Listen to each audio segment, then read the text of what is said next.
দীর্ঘ এক যুগেরও বেশি সময় ধরে ফুটবল বিশ্বে চলছে এক অঘোষিত দ্বৈরথ, মেসি না রোনালদো।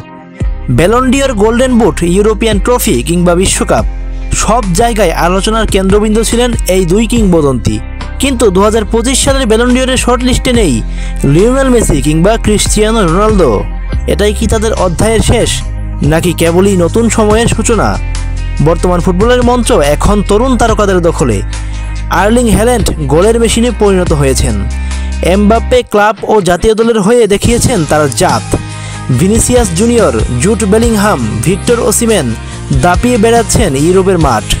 এই পারফরমেন্সের জোরেই তারা জায়গা করে নিয়েছে ব্যালন ডি'অরের মর্যাদাপূর্ণ তালিকায়।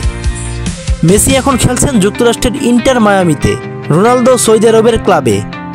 ব্যক্তিগত পারফরমেন্স খারাপ না হলেও ইউরোপের শীর্ষ পর্যায়ে না থাকায় হয়তো বাদ পড়েছেন বিবেচনায়। বিশেষজ্ঞরা মনে করেন এখন ব্যালন ডি'অর শুধু নামের জোরে নয়, মাঠে দাপট দেখানো, শিরোপা জেতা আর বড় ম্যাচে ইম্প্যাক্ট, এসবই মূল নির্ধারক। তবুও যুগ বদলালেও স্মৃতির পাতায় মেসি রোনালদো থাকবেন অমলিন। তাদের নাম লেখা থাকবে ফুটবল ইতিহাসের সোনালী অধ্যায়ে। রাকিব রাজ, বাংলা স্পোর্টস।